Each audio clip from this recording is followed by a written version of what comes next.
Well, this line introduces us to Ashwapati, basically, that his stands for Ashwapati. The context is that as if, well, that is our way of saying, whether it is as if, but we can as well say that the issue of this mortal creation was, so to say, debated or discussed in the transcendent. A number of attempts were made earlier to solve the problems connected with this world of mortality, of death and ignorance.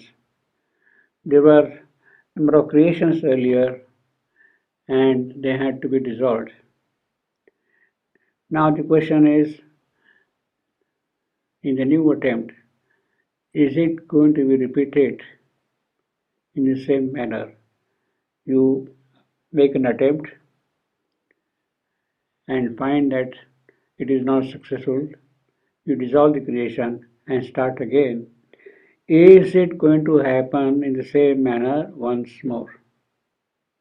That is the issue which is being debated, we might call, by the gods in the transcendent. It is the colloquy of the gods in the transcendent. And the outcome of that colloquy is it need not be dissolved. This creation need not be dissolved. It can become successful only if the Supreme Shakti can take mortal birth here and tackle the problem of darkness, of falsehood, of pain, suffering, ignorance, inconscience. If only she takes immortal birth, then things can be worked out. So, in a certain sense, we can say that a decision has been made in the transcendent in that colloquy, and the communique is that what is made as a summary of the entire discussion is that yes, the transcendental mother must take the human birth. I will read a passage corresponding to that which focuses the issue and comes to this conclusion.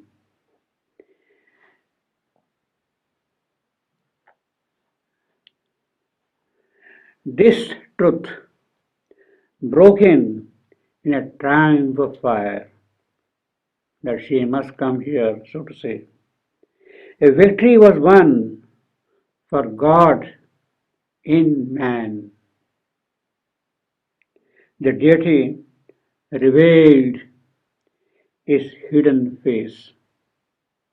She had remained concealed behind the secrecy. Now she is coming forward. The great world mother now in her arose. Savitri has taken the human birth, and it is the world mother who has now entered into her fully, consciously. The great world mother now in her arose, a living choice reversed, face cold death turn. Affirmed spirits trade on circumstance. Yes, the circumstances will be governed by her movement. The world mother, Jagat Janani, who had a concern for this mortal creature, her son, her child. She is Janani, she has a concern for her child, and therefore she enters into Savitri. Affirm the spirit's tread on circumstance, press back the senseless, dire, revolving wheel, the chakra, Kala Chakra, which was constantly going on, that has been arrested and stopped the mute march of necessity. And as a result of that entry of the World Mother into human Savitri, what happens? A flaming warrior from the eternal peaks, empowered to force the door denied and closed, smote from death's visage the dumb absolute, the dumb absolute which had put on his cover on death's face that has been torn off. Smote from death's visage his dumb absolute and burst the bounds of consciousness and time. Everything has been now opened for the transcendental moment.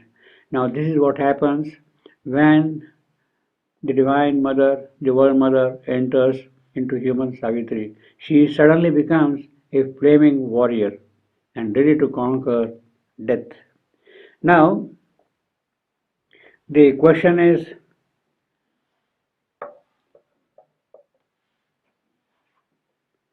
Savitri has come here to solve this problem, to tear from the dumb absolute veil from death. Savitri has come here. How does she come here? Savitri is brought down here by the Supreme Himself. A world's desire compelled her mortal birth. Savitri's birth itself is in response to the world's desire, the urge, the aspiration, the invocation, the prayer of the world which rises compelled her mortal birth. She comes here, takes a human form, does yoga, the World Mother establishes herself in her and she becomes a flaming warrior. But before that to happen, she has to be invoked, she has to be brought down here, she has to be compelled to take the mortal birth. Who is going to compel her?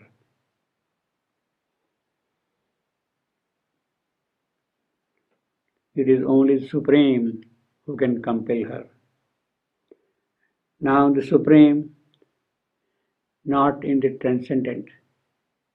It would mean if the Supreme is going to compel her in the transcendent, Savitri, go to the earth and do this.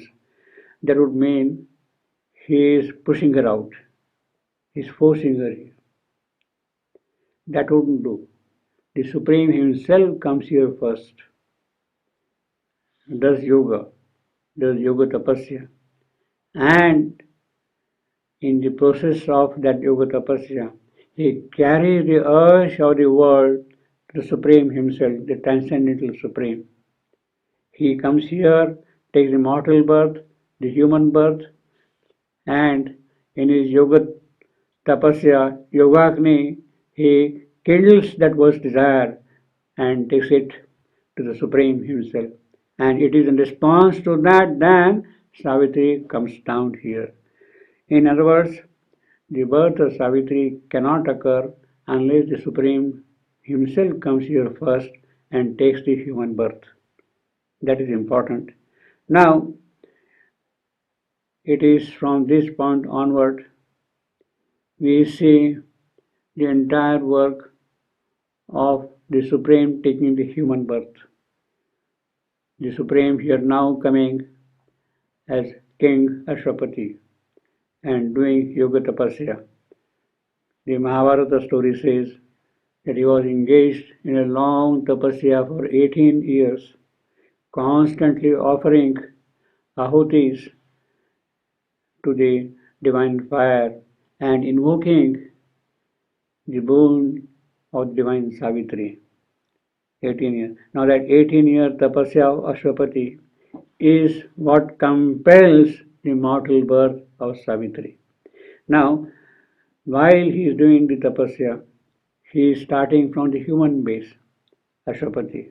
He has to go step by step to that particular stage. Only when that thing is done, then the answer would come. In fact, it is in that context, maybe we can read a few lines to build up the necessary background. He was a spirit that stooped from larger spheres.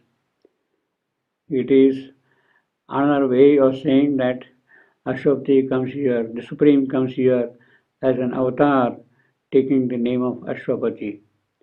He was a spirit that stooped from larger spheres, the transcendental realms, into our province of ephemeral sight. A colonist from immortality. He comes to establish his camp here. A pointing beam on earth's uncertain roads. He is the direction now which is going to give the direction to the earth.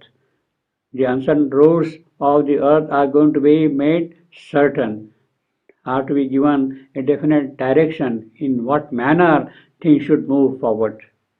A pointing beam on earth's uncertain roads, his birth held up a symbol and a sign. The fact that he has taken the birth, this is important. He comes from the transcendental spheres, he takes the human birth, and that birth is a symbol, is a sign. Yes, now things will happen. Things will happen in this mortal creation. His birth held up a symbol and a sign. If we had to read the autobiographical sense of these two lines, it would immediately tell us that it is Sri Aurobindo himself who has come here as the avatar, what the mother calls a direct emanation from the Supreme.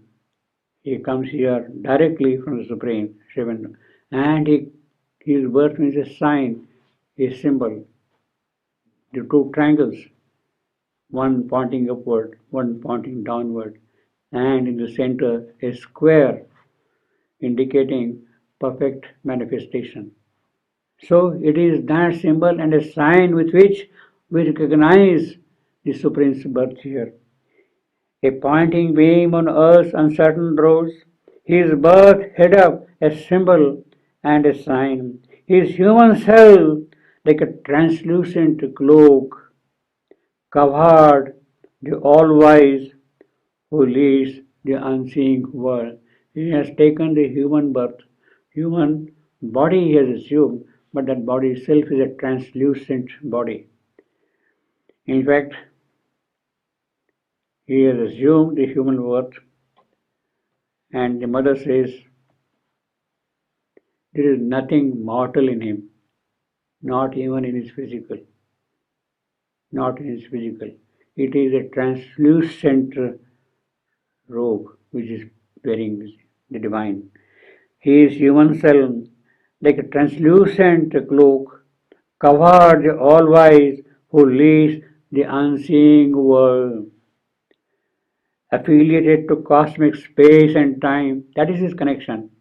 He is becoming one, identifying himself with the cosmic dimensions and paying here God's debt to earth and man. It is for that purpose he comes here.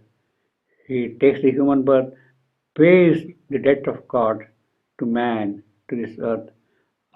After all, this is the creation of God, earth and man. It is in misery, it is in suffering, it is afflicted by death. Who is going to pay the price for that? It is He who comes to pay the price for that. And paying here God's debt to earth and man, a greater sonship was his divine right. He has taken the human birth, but his sonship belongs to the transcendental realms. Although consenting to mortal ignorance, he accepts mortal ignorance for a purpose. He consents. His knowledge shared the light ineffable. Whatever he gives you is actually coming directly from the inexpressible. His knowledge shared the light ineffable, a strand of the original permanence. Nothing can disturb, nothing can shake it. A strand of the original permanence, entangled in the moment and its flow. It has accepted cosmic dimensions, the time, its flow, its circumstances. It looks as if it is entangled in the moment and its flow. He kept the vision of the vast behind. He has assumed the human cloak, but the vision which is there behind him is the vision of the vast. Brahat Drishti. That is what he has got. Brahat Drishti. It is with that he moves even in the human circumstances. An archivist of the symbols of the beyond. He brings all those beautiful things from the beyond here and is an archivist. A treasurer of superhuman dreams. He bore the stamp of mighty memories. He has come here, taken the human birth, but is carrying the memories of his transcendental origin. That he is not forgetting. They are there always with him. He bore the stamp of mighty memories and shed their grandiose ray on human life. His days were a long growth to the Supreme. The Supreme has taken the human birth and he grows again back to the Supreme. That is what he does here. A long tapasya here. For what purpose? To compel the mortal birth of divine Savitri. That is his long tapasya, long growth. Growth here stands for his yoga tapasya, basically. And for that purpose he comes here. Unless that Yogagni is kindled here, the divine consciousness cannot enter into this creation. And it is that he is doing here. It is for that purpose he takes the human birth.